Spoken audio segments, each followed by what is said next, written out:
오늘 말씀 본문은요. 마태복음 8장 23절에서부터 27절 말씀입니다. 마태복음 8장 23절에서부터 27절입니다. 말씀이 짧기 때문에 같이 한번 읽어보도록 하겠습니다. 네. 마태복음 8장 23절에서 27절입니다. 같이 읽겠습니다. 그리고 그분께서 배에 오르실 때에 그분의 제자들이 그분을 따르더라. 그런데 보라, 바다에 큰 폭풍이 일어나 배가 파도에 덮이게 되었더라.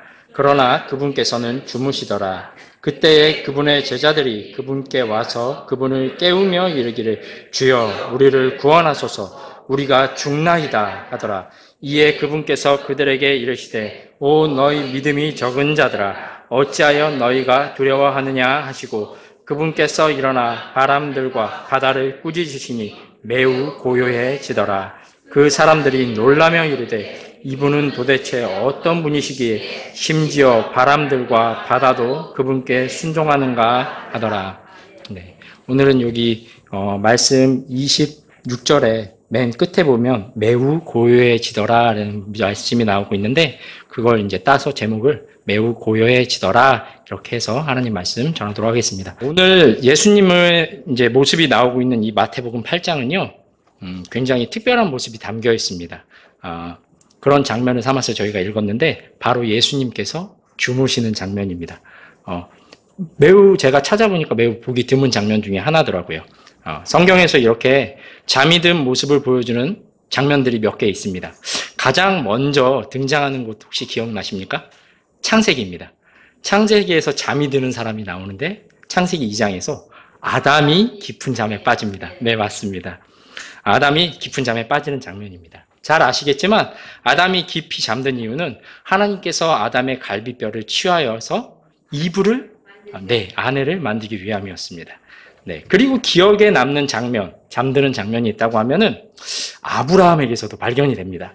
아브라함이 깊이 잠들었을 때 하나님께서 창세기 15장 12절에서 아브라함과 일방적으로 언약을 맺으셨습니다. 또 이 잠이 들어서 굉장히 이상한 꿈을 꾼 사람의 이야기도 나옵니다. 바로 파라오입니다. 네, 파라오는요 아주 신기한 꿈을 꿉니다. 7마리 살찐 암소와 이 살찐 암소를 잡아먹는 야윈 암소가 나옵니다. 잘 아시는 것처럼 이것은 7년의 풍년과 7년의 가뭄을 보여주는 것이었습니다. 또 이 잠이 독처럼 작용한 사람도 있습니다. 삼손입니다. 삼손은요, 들릴라의 무릎에서 취한 그 잠이 삼손의 모든 힘이 떠나가게 만드는 독과 같은 잠이었습니다. 그 후에 삼손의 머리가 다시 자라서 복수의 시간을 갖기까지 큰 곤욕 그리고 큰 치욕을 당해야만 했습니다. 또 잠으로 이렇게 큰 죄에 빠진 사람이 또 한 명 찾을 수 있는데요. 혹시 다윗 기억나십니까? 네, 다윗도 자신의 모든 군대가 전쟁터에 나가서 한참 싸울 때 낮잠에서 일어났습니다. 그 후에 큰 죄에 빠진 적이 있었습니다. 우리아의 아내를 취한 사건입니다. 그 일로 다윗은 꽤나 긴 시간 동안 주님과 단절되는 경험을 해야 됐습니다. 그 긴 시간 동안 다윗의 입에서는 찬송과 기도가 말라버렸습니다. 결국 나단 선지자가 찾아와서 죄를 지적할 때까지 그는 굉장히 힘든 시간을 보내야 됐고요. 그 후에 회개하고 그 후로 끝이 아니었습니다. 자기가 심은 그 일의 열매를 또 취해야 됐습니다. 또 이와 반대로요, 회복시켜줬던 잠도 있습니다. 바로 엘리야의 잠입니다. 그가 바알을 섬기던 선지자들과 대결한 후에 이세벨을 피해서 도망했을 때 로뎀 나무 밑에서 가졌던 그 잠은요, 엘리야가 하나님의 산 호렙까지 이끌 수 있는 힘이 되기도 했습니다. 그리고 오늘 본문에서는요, 하나님의 일들을 보이시기 위해 주무시는 전능자의 모습을 보여주고 있습니다. 바로 예수님께서 주무시는 장면이죠. 예수님께서 주무셨다는 것은 우리에게 알려주는 것이 참 많습니다. 먼저 예수님은 인간의 연약함과 피로를 충분히 이해하실 수 있다는 것을 알 수 있습니다. 네, 많은 사람들을 가르치는 일, 상대하는 일이 얼마나 피곤한 일인지 예수님은 정말 잘 알고 계십니다. 사람들을 가르치는 일이 힘들다는 것을 잘 아신다는 거죠. 왜냐하면 예수님께서는요, 항상 가르치셨기 때문입니다. 또 사람들을 치료해 주는 것이 얼마나 피곤한 일인지 예수님은 잘 아십니다. 얼마나 많은 환자들을 치료하시고 진료하셨고 또 고치셨는지 예수님이 가시는 곳마다 예수님을 만나려는 환자들이 끊기지가 않았습니다. 그리고 예수님께서는 그들을 모두 다 치료해 주셨습니다. 또 예수님께서는요, 몫으로 일하셨습니다. 그래서 노동이 주는 육체의 이 고단함도 잘 아셨습니다. 손목에 힘도 안 들어가고요. 어깨는 막 욱신거리고요. 등도 결리고요. 허벅지랑 종아리는 막 천근만근이 되고요. 제가 일해보니까 그렇더라고요. 이런 고통을 예수님께서 잘 아셨습니다. 그래서 히브리서에서는요, 예수님께서 히브리서 4장 15절에 우리에게 계신 대제사장은 우리의 연약함의 감정을 몸소 느끼지 못하는 분이 아니다라고 말씀하고 있기도 합니다. 그리고 사람이 겪는 일을 그대로 겪으셨다는 것은요, 예수님의 인성, 그러니까 신성과 인성이 있으시죠? 그 인성이 우리와 동일한 완전한 인간이었다는 것을 보여주는 것이기도 합니다. 그러나 이 예수님께서 주무시는 이 장면은요, 단순히 예수님이 얼마나 피곤했는가 이것만 보여주는 것은 아닙니다. 이 장면은요, 완전한 신성을 가신 예수님의 모습 또한 보여줍니다. 그분께서 파도를 어떻게 하시죠? 잠잠하게 하시고 바람을 꾸짖어서 잠잠케 하시는 것은 하나님이 아니시면 할 수 있는 일이 아니기 때문입니다. 그래서 완전한 하나님의 모습을 보여주고 계십니다. 또 이 사건은요, 우리에게 어려운 일이 찾아왔을 때 무엇이 필요한지도 보여줍니다. 예수님과 함께 하는 배에 성난 파도가 찾아왔기 때문입니다. 폭풍이라고 오늘 본문에 써있죠. 그래서 오늘 본문을 보면서 여러 가지가 있겠지만 3가지 기억할 부분을 말씀드리면서 말씀을 마치고자 합니다. 첫 번째로 기억하셔야 될 건요, 이 말씀을 통해 기억하실 것은 예수님은 우리가 항상 신뢰할 만한 분이 되신다는 겁니다. 그것은 그분의 능력 때문에, 그분의 능력이 얼마나 위대한지 이 말씀을 통해 보여주고 있기 때문에 그렇습니다. 많은 성도님들이 잘 알고 계신 것처럼 마태복음은요, 예수님의 어떤 특별한 모습을 강조해서 보여줍니다. 어떤 모습인지 혹시 알고 계신가요? 왕으로 오신 예수님의 모습, 그것을 특별히 보여주고 있습니다. 요한복음이 이방인들에게 예수님이 하나님이신 것을 보여주는 것에 초점이 맞춰 있다면 마태복음은 왕으로 오신 예수님의 모습을 보여줍니다. 그래서 마태복음의 시작을 계보 이야기로 시작합니다. 마태복음 1장 잠깐 넘어가 보시면 이렇게 시작합니다. 마태복음 1장 1절입니다. 다윗의 자손이시요 아브라함의 자손이신 예수 그리스도의 세대에 관한 책이라. 이제 다윗의 자손이다, 아브라함의 자손이다 라고 하면서 선포하는 겁니다. 누구로 오신 예수님의 모습을 강조하는 거예요? 왕으로 오셨기 때문에요. 그리고 예수님께서 왕으로 오셨다는 것을 강조하고 있기 때문에 예수님께서 오실 때 예수님의 뿌리는 마땅히 왕으로서 취하셔야 할 올바른 뿌리를 가진 계보에서 태어났다고 증언하는 것이기도 합니다. 그와 동시에 예수님이 비록 다윗의 계보를 사용하셔서 오셨지만 인간 왕과 같은 그런 왕은 아니라는 것을 보여줍니다. 바로 예수님의 탄생이 하나님의 완전한 계획 속에서 이루어졌음을 말씀하고 있습니다. 바로 뒷장을 보시면 마태복음 1장 18절에 상반부를 제가 읽어드리겠습니다. 이제 예수 그리스도의 태어나심은 이러하더라. 여기에 예수는 누구죠? 이름이에요. 우리 주원자 예수님의 이름이죠. 근데 그 뒤에 뭐가 써 있습니까? 그리스도라고 써 있습니다. 마태는 예수님을 그저 한 민족의 인간 왕이 아니라 모든 인류의 왕, 모든 민족의 통치자, 모든 자연 만물이 복종할 왕, 모든 영적 세계가 복종할 영존하신 왕, 그리스도로 오셨다고 선언하고 있습니다. 예수님의 정체를 1장부터 알려주고 있습니다. 그리고 마태복음 2장으로 가면 이제 예수님께서 왕으로 오신 것을 미리 알고 경배한 동쪽에서 온 현자들을 소개합니다. 2장에 그 현자들의 경배라고 써 있죠. 뿐만 아니라 예수님에 대한 성경의 예언을 성취하시기 위한 하나님의 섬세한 인도도 보여주고 있습니다. 그분이 베들레헴에서 태어나 성경 기록을 성취하신 것, 또 헤롯을 피해 이집트로 피난을 갔지만 그와 동시에 성경 기록을 성취하신 것, 그리고 나사렛으로 가서 다시 한번 예언자들의 말씀을 성취하신 것을 기록하고 있습니다. 그러니까 예수님의 이 탄생과 이것이 하나님의 어떤 섬세한 계획과 인도 속에서 이루어지고 있다는 걸 보여주고 있다는 거죠. 또 예수님의 탄생과 그분의 성장 가운데에는 하나님의 특별한 보호가 있었다는 것을 지금 보여주는 이런 1장과 2장을 우리가 확인해 볼 수 있습니다. 그래서 하나님께서 왕으로 오신 예수님을 위해 모든 일을 이뤄가는 것을 마태복음에서 기록하고 있다는 겁니다. 그리고 마태복음 3장에 가면요, 이제 큰 제목으로 저희 찾을 수 있는데 뭐라고 써있죠? 침례자 요한이 나오죠. 이제 3장에 가서는 그리스도로서의 사역을 시작하시기 위해 하나님의 말씀에 순종하여 침례를 받으시면서 하나님의 뜻에 완전한 순종을 보여주는 예수님의 모습을 적고 있습니다.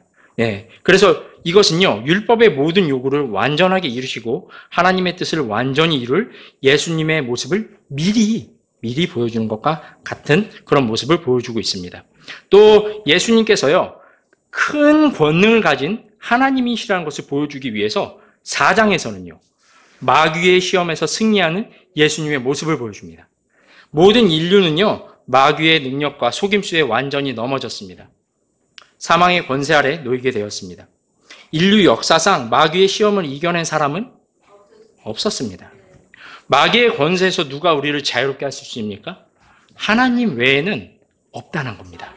그리고 마태복음은요, 예수님이 바로 하나님이 준비한 그분이라는 것을 보여주기 위해 마귀의 계략을 모두 산상조각 내시는 승리의 예수님을 보여줍니다.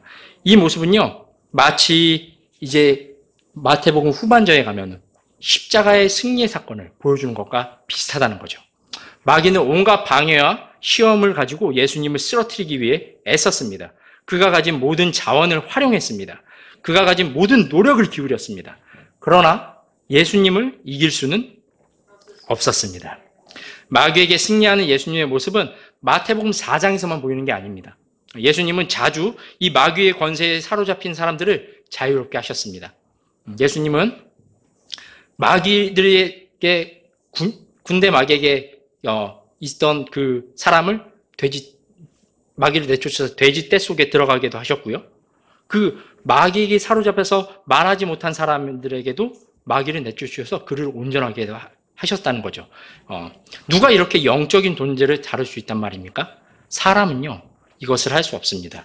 오직 왕이신 하나님이, 예수님만이 이런 일을 하실 수 있다는 것을 마태복음이 보여주고 있습니다. 사탄의 모든 결박에서 우리를 자유롭게 하시고 승리하는 예수님의 모습을 보여주고 있다는 겁니다. 그러면 이제 4장을 지나 5장에서는 어떻습니까? 5장에서부터 7장까지는요, 드디어 예수님께서 자신의 진리의 말씀을 드러내시는 것을 기록하고 있습니다. 예수님께서 자신이 하나님의 말씀이심을 분명하게 보여주시는 예수님의 산상설교가 시작이 됩니다. 누가 하나님의 깊은 진리의 지식을 알 수 있을까요? 누가 하나님의 숨겨둔 지혜를 알아서 하나님의 지혜를 밝히 드러낼 수 있습니까? 바로 하나님께서 준비한 왕이신 예수님만이 그 진리를 가르치시고 알려주실 수 있다는 겁니다.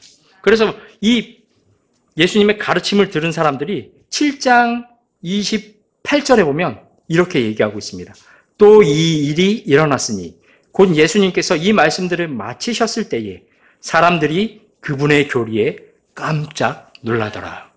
예수님께서 하나님이시고 자신이 하나님의 말씀이신 것을 진리의 말씀으로 입증하는 그런 사건이 벌어졌다는 겁니다. 자, 그러면 이 자연세계는 어떻습니까? 이 자연세계는요, 굉장히 신음하고 있습니다. 올 들어서 벌써 폭염이 시작됐다는 뉴스 들어보신 적 있으세요? 네. 보니까 어떤 나라는 이제 50도 가까이 벌써 찍었다는 소식도 제가 들었습니다. 지진도 자주 발생하고 있습니다. 그런 뉴스들이 심심치 않게 들어오고 있다는 거죠. 또 대규모의 화산 폭발도 일어나고 있습니다. 또 전 세계적으로 토네이도도 불고 있습니다. 5월 16일 날 제가 봤던 기사인데요. 지난 주일 저녁에 미국의 펜실베니아의 어떤 한 교회에서 100여 명의 교인이 있는 곳에 토네이도가 들이닥친 거예요. 경배하는 중에. 근데 기적적으로 살아났다는 겁니다. 제가 한번 찾아봤는데 펜실베니아주 필리빈에 위치한 크로스로드 미니스트리 교회는 12일 저녁 6시경에 예배를 드리고 있었다. 이 시각 토네이도는 마을을 통과하여 이 교회 건물을 강타했다고 합니다. 토네이도는 교회 사무실 지붕을 뜯어내 인근 숲으로 내던져 버렸고요. 또한 교회의 첨탑을 주차된 차 위로 내던져 버렸다고 합니다. 그러나 교인 중 일부가 작은 상처를 입었을 뿐 사망자나 병원에 입원한 사람은 한 명도 없었다라고 말하고 있습니다. 거기 이제 켄 바너라는 분이 담임 목사로 심호하고 계신데 이분께서 하나님께서 모든 사람을 보호하셨다고 말했습니다. 건물에는 유아들을 포함해서 약 100여 명의 교인이 있었다고 합니다. 바너 목사는 다음 날 주일 설교에서 우리는 완전한 기적을 봤다. 전능하신 하나님의 손길이 우리 위에 임했다라고 말했습니다. 이 점에 대해서 정말 감사드린다. 우리는 지금 하나님의 약속 위에 서 있다. 이 문제를 극복할 것을 우리는 안다. 그리고 토네이도에 파괴된 것은 단지 건물일 뿐이다. 하나님은 우리를 그분의 교회로 사용하신다라고 얘기했다고 합니다. 예. 어쨌든 간에 이 일이 일어났을 때 국립기상청에서 이거를 이제 조사를 했다고 합니다. 근데 이 토네이도가 이제 급수로 나는데 EF 2등급. 이거는 시속 한 178km에서 217km 되는 풍속을 의미한다고 합니다. 그러니까 엄청난 바람이었다는 거죠. 어쨌든 간에 이 교회가 안전했던 것, 이 교회 성도님들이 다 안전했던 것은 정말 하나님께 감사할 일입니다. 그리고 그와 동시에 이 자연세계가 신음하고 있다는 사실 또한 사실이라는 것을 우리가 확인할 수 있는 사건이기도 합니다. 로마서 8장 22절에 이는 온 창조세계가 신음하며 이제까지 함께 고통 속에서 상고를 치르는 것을 우리가 알기 때문이라 이렇게 말하고 있습니다. 사람들은요, 이 자연세계를 지금 회복시키려고 많은 노력을 하고 있습니다. 이산화탄소를 줄이려고 노력하고 있습니다. 그래서 유럽에서는요, 이제 이 이산화탄소의 총량을 줄이기 위해서 각종 규제, 법적인 규제를 시작했습니다. 2050년까지 탄소를 제로로 만들려는 계획을 내놓으세요. 라고 하면서 이제 ESG라고 부르죠. 한 번쯤 들어보셨죠? 그런 것들을 시행하고 있기도 합니다. 또 과학자들이 말하길요. 지구 온도가 1.5도 오르면 재난이 시작될 수 있다고 과학자들이 예측을 했습니다. 그런데 24년 5월 초에요. 유럽연합의 코페르니쿠스 기후변화 연구소에서는요. 지구의 평균 온도가 지금 약 1.61도 상승했다고 보고해버렸습니다. 과학자들이 예측한 시한폭탄이 이제 터진 겁니다. 인간의 과학은요. 많은 발전을 이뤘습니다. 달도 탐사하고 있습니다. 또 화성도 탐사하고 있습니다. 예, 보이저 1호 같은 경우는 이제 우리가 알고 있는 태양계 있죠. 이걸 이제 벗어났다라고 말하고 있습니다. 네. 하지만 이 자연 세계를 회복시키려면 달 탐사한 거, 화성 탐사한 거, 그리고 이 태양계를 지나서 조금 더 나아가 본 거, 이걸로는요 정말 지구를 살릴 수는 없을 것 같습니다. 그런데 오늘 본문인 마태복음 8장에서 우리는 희망을 하나 봅니다. 뭐냐면 예수님께서 친히 말씀으로 자연 만물을 복종시키는 것을 기록하고 있기 때문입니다. 우리 8장으로 돌아가서 26절을 한번 읽어보도록 하겠습니다. 마태복음 8장 26절입니다. 같이 읽겠습니다. 이에 그분께서 그들에게 이르시되 오 너희 믿음이 적은 자들아 어찌하여 너희가 두려워하느냐 하시고 그분께서 일어나 바람들과 바다를 꾸짖으시니 매우 고요해지더라. 예수님께서는요 지금 1장부터 7장까지 다양한 자신의 하나님의 모습을 보여주셨는데 이제 자연도 복종시키시는 왕의 모습을 보여주시고 있습니다. 마태복음은요 일관되게 예수님이 왕으로서 합당한 분이란 것을 예수님의 계보를 통해 하나님의 섭리와 인도를 통해 그리고 예수님의 순종을 통해 마귀와의 싸움에서 승리를 통해 질병에서 고통하는 사람들을 고치는 것을 통해 그리고 자연 만물을 예수님께 복종시키는 것을 통해 왕이신 예수님의 확고한 위치와 능력을 보여주고 있습니다. 이런 능력은요 사람이 할 수 있는 능력이 아닙니다. 예수님이 하나님이시라는 증거를 분명하게 보여주고 있는 것입니다. 예수님의 기적은요 그분이 가져올 왕국의 능력을 미리 맛보이게 해주는 그런 것과 같습니다. 예수님께서 병자를 고치셨을 때 질병이 없는 영광스러운 왕국을 미리 보여주시는 것과 같습니다. 예수님께서 죽은 자를 살리셨을 때 그분은 죽지 않을 영광스러운 왕국을 미리 보여주시는 것과 같다는 거죠. 예수님께서 바다의 파도를 잠잠하게 하셨을 때 그분은 자연의 모든 것을 새롭게 하시고 온전하게 하시게 될 그분의 영광스러운 왕국을 미리 보여주신 것과 같다는 겁니다. 예수님께서 마귀들을 내쫓았을 때요. 그분은 마귀의 활동이 전혀 없는 왕국을 미리 보여주신 것과 같다라는 겁니다. 예수님이 진리를 말씀하셨을 때 그분은 거짓이 없고 오직 진리만, 진실만이 있을 왕국을 미리 보여주신 것과 같다라는 겁니다. 예수님께서 자신의 거룩함을 나타내셨을 때는요, 그분의 거룩함의 의가 영원히 있는 그분의 왕국을 미리 보여주신 것과 같다라는 겁니다. 우리가 믿은 예수님은요, 하나님이 되십니다. 마태복음은요, 그래서 매 장마다 예수님께서 이런 능력이 한이 없으신 하나님이라는 것을 증언하고 있는 겁니다. 지금 1장부터 8장까지 오는데도 계속 어떻게 해요? 예수님은 합당한 계보에서 오신 거, 그분께서 순종하시되 완전한 하나님의 뜻에 순종하시는 거, 마귀와의 싸움에서 승리하시는 거. 이제 이 8장과 9장에서는요, 사실 9가지 굉장한 능력들을 발휘하시면서 자신이 하나님이신 것을 보여주는 그런 장이 되어 있기도 한다는 겁니다. 따라서 첫 번째 우리가 기억해야 할 사실은요, 예수님은 우리가 항상 신뢰할 만한 능력이 넘치는 그런 하나님이 되신다는 사실입니다. 이 사실을 항상 먼저 기억하시기 바랍니다. 기쁨이 있을 때든지, 어려움이 있을 때든지, 행복이 우리에게 왔을 때든지, 슬픔이 우리에게 왔을 때든지, 상황이 좋지 않든지, 나쁘든지, 우리가 먼저 기억해야 할 것은요, 우리가 구원자로 모신 이 예수님이 언제나 항상 신뢰할 만한 능력을 가진 우리의 하나님이 되신다는 사실입니다.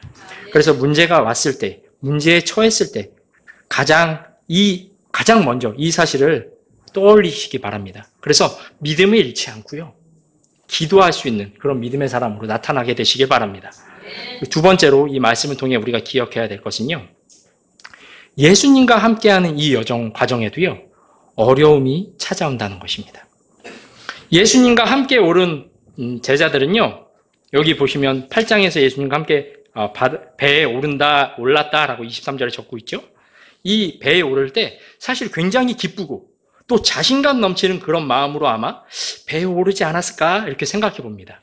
왜냐하면요, 19절과 22절 그 위에를 보시면요, 예수님을 따르겠다고 하는 사람들이 등장하는데 그들이 모두 예수님으로부터 좋은 반응의 소리를 듣지 못했기 때문에 그렇습니다. 자, 19절 보시면요, 그때에 어떤 서기관이 와서 그분께 이르기를, 선생님이요, 선생님께서 어디로 가시든지 내가 선생님을 따르겠나이다 하더라. 서기관이 나왔습니다. 서기관이 예수님께 나왔다는 거죠. 서기관, 무슨 일하는 사람이죠? 하나님의 말씀을 기록하는 사람입니다. 바리새인, 그리고 서기관, 랍비, 대제사장, 이들은요, 유대인들의 중심에 서 있는 사람들입니다. 누구보다 하나님의 말씀을 잘 안다고 자부하는 사람입니다. 그런데 그 서기관이 와서 예수님의 제자가 되겠다고 한 겁니다. 그런데 그의 제자가 되겠다는 그 말에 예수님의 반응은 어떻습니까? 20절 한번 같이 읽어보겠습니다. 이에 예수님께서 그에게 이르시되, 여우들도 굴이 있고 공중의 새들도 둥지가 있으나 인자는 자신의 머리를 둘 곳이 없도다 하시니라. 지금 예수님의 말씀이 어떻습니까? 지금 이 서기관에게 하는 말씀이 12명의 제자들을 부르실 때처럼 이렇게 말씀하시나요? 아닙니다. 인자는 머리를 둘 곳도 없다 하시면서 약간 회의적인 이런 반응으로 보이셨다는 거죠. 그리고 이 대화를 들은 예수님의 다른 제자는요, 21절이죠. 예수님께서 이제 머리 둘 곳 없이 이스라엘의 이곳저곳을 돌아다녀야 된다는 얘기를 듣고 이제 이렇게 얘기합니다. 21절도 한번 읽어볼까요? 또 그분의 제자들 중에 다른 하나가 그분께 이르되, 주여, 내가 먼저 가서 내 아버지를 장사 지내게 하옵소서 하더라 하고, 이제 예수님께 말씀하기를, 예수님, 제가 제 아버지를 장사 지내고 예수님 좀 따르게 해주십시오라고 말씀드린 거예요. 근데 이 말은 예수님을 따르겠다는 말일까요? 아닙니다. 유대 관례에 따라서 아버지를 장사 지낸다, 이 말은요, 전통적으로 아버지의 유산을 받는 것과 관계합니다. 그래서 이 제자의 아버지는요, 아직 돌아가신 게 아니에요. 이 제자의 말을 좀 쉽게 표현하면 이렇게 됩니다. 저의 아버지가 돌아가실 때까지는 유산의 문제도 있고 이 마을을 떠나는 건 어려울 것 같습니다. 저는 예수님 따르기가 어려울 것 같습니다. 이런 의미가 된다는 거죠. 이 제자도 22절의 말씀처럼 예수님께 좋은 말씀을 듣지 못했죠. 죽은 자들이 장사 지내게 하고 나를 따르라, 이런 식으로 말씀해 주셨다는 거죠. 그리고 이 일이 벌어진 후에 이제 23절에 보면 그분께서 그분의 배에 오르실 때에 그분의 제자들이 그분을 따르더라. 이렇게 적혀 있는 거예요. 그러니까 예수님과 함께 예수님을 따르는 제자들이 배에 오른 거죠. 이때 예수님을 따르기 위해 오른 제자들의 마음, 이 마음이 어땠을까요? 약간 기쁨도 넘치고 자신감도 넘치고 약간 그런 상태는 아니었을까? 이제 생각을 해봅니다. 근데 하지만 곧 어떻게 됩니까? 이제 폭풍이 몰러왔습니다. 24절 읽어보겠습니다. 그런데 보라, 바다에 큰 폭풍이 일어나 배가 파도에 덮이게 되었더라. 그러나 그분께서는 주무시더라. 이처럼 예수님과 함께 배에 탄 우리도요, 예수님과 함께 하지만 우리의 삶의 여정에는 반드시 어려움이 찾아오게 됩니다. 주님을 내 안에 모셨지만 우리 삶에도 진짜 힘든 문제가 찾아옵니다. 성도님들도 잘 아시겠지만 제자들처럼 폭풍 같은 이런 어려움에 있을 때 우리는 얼마나 자주 우리의 믿음을 잃어보게 되는지 모릅니다. 내 안에 주님이 계신데 그분께 무릎을 꿇지 못하고 이리저리 당황하면서 무언가 내가 해보려고 늘 애를 쓰는 저를 발견하게 됩니다. 그때마다 이 찬송가 가사처럼 주님 앞에 언제나 무릎 꿇게 하소서, 이렇게 되기를 좀 제가 소망하고 있습니다. 그런데 이런 상황에서는요, 이런 상황에서 지금 예수님은 어떻게 하고 계십니까? 주무시고 있다고 말씀하고 있습니다. 마태복음 24절 후반부처럼 그러나 그분께서는 주무시더라. 사실 여기는 이렇게 짧게 적고 있는데 좀 마가복음의 도움을 받아서 자세한 상황을 한번 살펴보겠습니다. 마가복음으로 넘어가 볼게요. 마가복음 4장 35절과 38절입니다. 네, 같은 사건이 적혀 있는데 마가복음 4장 35절에서 38절입니다. 한번 같이 교독해 보겠습니다. 마가복음 4장 35절에서 38절입니다. 제가 먼저 35절을 읽도록 하겠습니다. 또 같은 날 저녁이 되었을 때에 그분께서 제자들에게 이르시되 맞은편으로 건너가자 하시니라.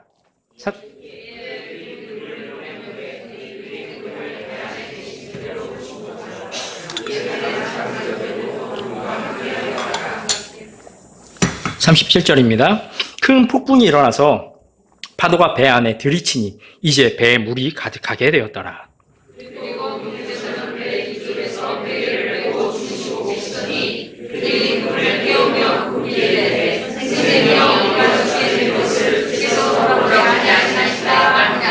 이에 그분께서 일어나 바람을 꾸짖으시며 바다에게 이르시되 고요하라 잠잠하라 하시더라.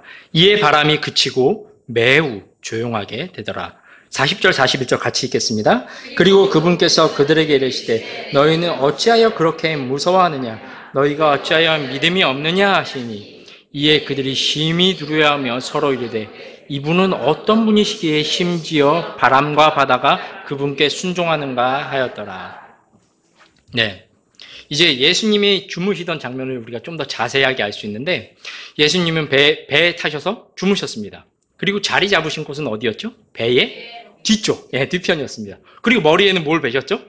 베개까지 베고 주무셨습니다. 전능하신 예수님께서 이제 앞에 일어날 일, 폭풍과 온다는 이 일을 모르셨을까요? 아니에요. 아셨을 겁니다. 예수님은 분명 이 일들 후에 갑작스러운 폭풍으로 인해 제자들에게 엄청난 혼돈이 있을 것을 아셨습니다. 하지만 그분은 모든 것을 하실 수 있는 분이시기 때문에 완전한 평화 속에서 주무실 수 있었습니다. 그런데 이 모습을 가만히 또 보면 마치 어려움 속에 있을 때 우리의 모습과 매우 비슷하다는 생각을 하게 됩니다. 주님은 나와 함께하고 계신데 기도를 받으셔야 할 우리 주님은 저의 우선순위 맨 저 뒤편에 밀려가 계시고 저는 이제 무언가 하기 위해 애쓰고 용쓰면서 이거 어떻게 해야 되지 당황하고 있는 그런 모습입니다. 더 놀라운 사실은요, 우리 주님은 마치 주무시고 계신 것처럼 조용히 계시면서 주님께 도움을 청할 때까지 완전한 평안 속에서 안식하고 계시다는 사실입니다. 예수님과 함께하는 우리 삶에 어려움과 문제가 왔을 때 우리는 무엇을 해야 됩니까? 너무 단순하지만 우리는 이제 주님께 기도로 나아가야만 됩니다. 우리 예수님은요, 파도와 풍랑, 바람과 폭풍에게 명령하실 수 있는 능력을 가진 주님이 되십니다. 자연 만물이 예수님의 명령에 순종합니다. 주님께서 말씀하시기만 하면 모든 것은 해결할 수 있습니다. 히브리서 4장 13절과 17절은 이렇게 말씀하고 있는데 제가 한번 읽어드리겠습니다. 히브리서 4장 13절과 16절입니다.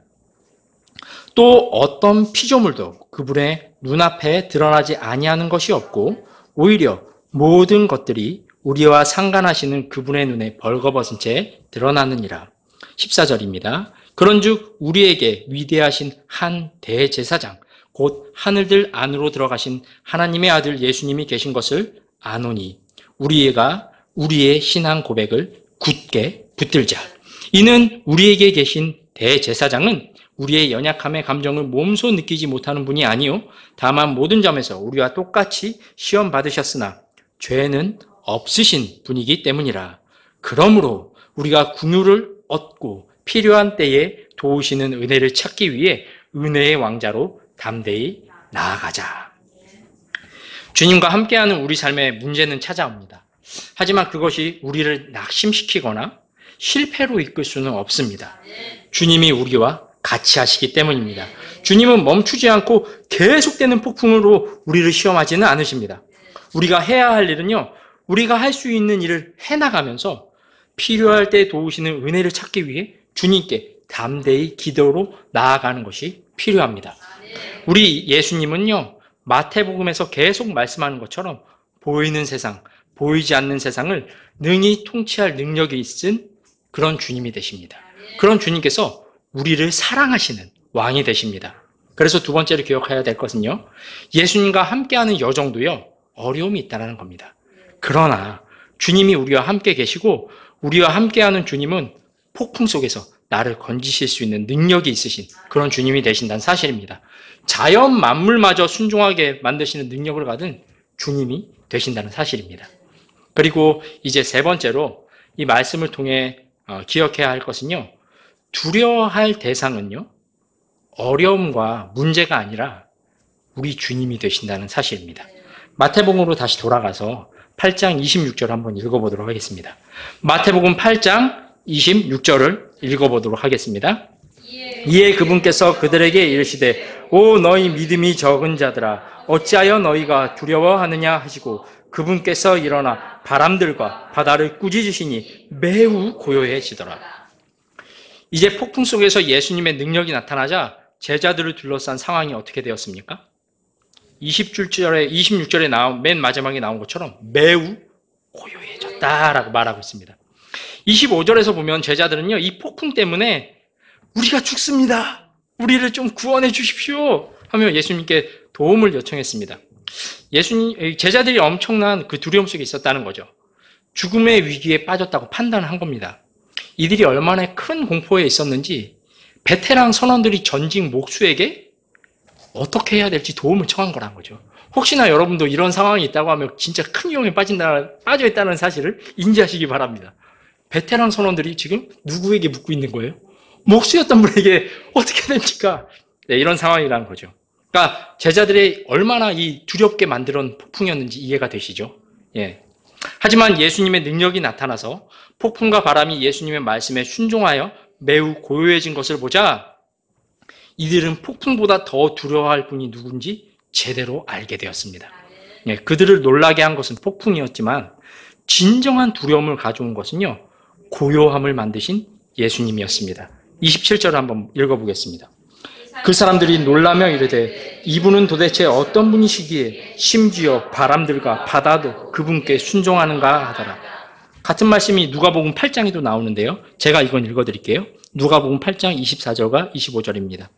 이에 방금 읽었던 그 부분이에요. 이에 그들이 그분께 나와 그분을 깨우며 이르되 선생님이여 선생님이여 우리가 죽나이다 하더라. 이때 그분께서 일어나사 바람과 성난 물결을 꾸짖으시니 그것들이 그치고 조용해지더라. 그분께서 그들에게 이르시되 너희 믿음이 어디에 있느냐 하시니 그들이 두려워하며 놀라며 서로 이르되 이분은 도대체 어떤 분이시냐?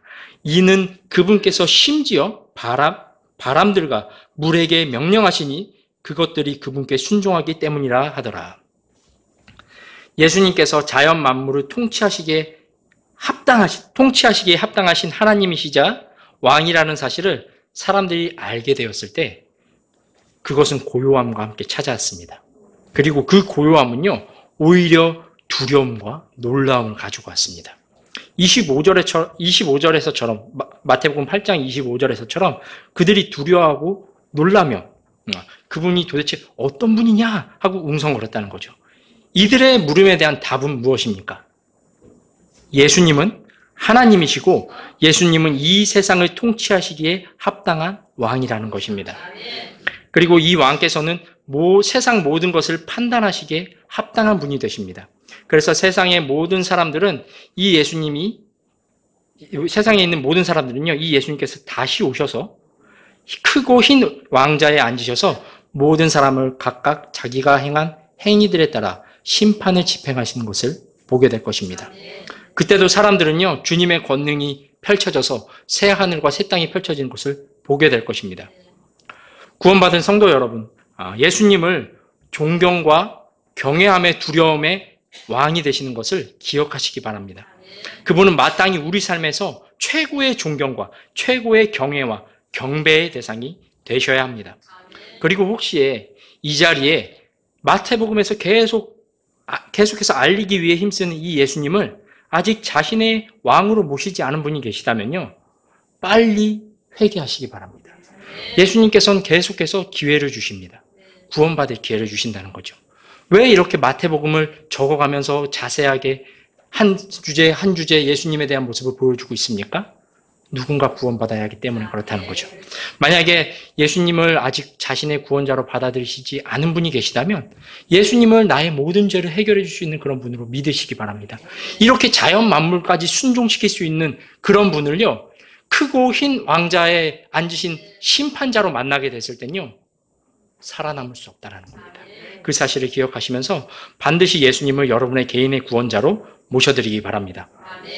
오늘은 제가 마태복음 8장 말씀을 통해 기억해야 될 한 3가지를 말씀드렸습니다. 첫 번째는 예수님은 우리가 신뢰할 만한 하나님이 되신다는 사실을 말씀드렸습니다. 두 번째로 기억할 것은 예수님께서 함께 하시는 삶의 여정에도 뭐가 있다고요? 어려움이 있다는 것입니다. 그러나 주님이 우리와 함께 계시고요, 우리와 함께 하는 주님은 폭풍 속에서 나를 건질 수 있는 그런 능력이 있으신 주님이 되신다는 것을 기억하시기 바랍니다. 그리고 세 번째로 마지막으로 우리가 두려워야 할 것은 어려움이나 문제가 아닙니다. 정말 두려워야 할 대상은요, 바로 우리 주님, 예수님이 되신다는 것입니다. 이것을 기억하시기 바랍니다. 그리고 이제 마지막으로 제가 시편 107편 23절과 31절의 말씀을 읽고 기도하도록 하겠습니다. 제가 시편 107편 23절과 31절의 말씀 읽어드리겠습니다. 배로 바다에 내려가는 자들과 큰 물들에서 사업하는 자들, 이들은 주의 행하신 일들과 깊음 속에 있는 그분의 이적들을 보는도다. 이는 그분께서 명령하여 폭풍을 일으키심으로 그것이 자기의 파도들을 높이 일으키기 때문이로다. 그들이 하늘로 솟구쳤다가 그들이 다시 깊음으로 내려가니 고난 때문에 그들의 혼이 녹는도다. 그들이 이리저리 구르며 취한 자처럼 비틀거리며 어찌할 바를 모르는도다. 그때 그들이 자기들의 고난 중에 주께 부르짖으리니 그분께서 그들의 고통에서 그들을 데리고 나오시는도다. 그분께서 폭풍을 고요하게 하심으로 그것의 파도들이 잔잔하게 되는도다. 그때 파도들이 조용하기 때문에 그들이 즐거워하나니 그렇게 그분께서 그들이 원하는 항구로 그들을 데려가시는도다. 오 사람들이 주의 선하심과 사람들의 자녀에게 행하신 그분의 놀라운 일들로 인하여 그분을 찬양하기를 원하노라. 예, 그럼 기도하도록 하겠습니다. 자, 오늘 여러분이 예수님에 대해서 지금 마태복음을 통해서 보았습니다. 우리가 예수님과 함께 이 세상을 살아간다고 해서 항상 순탄하고 문제가 없고 쉬운 것은 아닙니다. 오늘 말씀을 보니까 예수님하고 같이 가는 그 제자들에게도 풍랑이 찾아왔고 어려움이 찾아왔습니다. 하지만 여러분, 바람과 바다를 꾸짖으신 예수님은 우리가 신뢰할 만한 분이 아니십니까? 오늘 이 말씀을 통해서 지금의 내 상황은 매우 어렵지만 주님을 따라가고 주님과 함께 가는 중에 어렵지만 그럼에도 주님은 신뢰할 만한 분이십니다. 바람과 바다를 꾸짖으시면서 잔잔케 하시는 주님은 신뢰할 만한 분이십니다. 내가 주님을 의지하고 가기를 원합니다. 이런 분이 있다면 이 시간 주님 앞에 나아가십시오. 우리가 때때로 예수님을 배 뒤편에 이렇게 모셔둔 것처럼 우리가 우리의 삶에서 찾지 않고 뒤로 둘 때가 있습니다.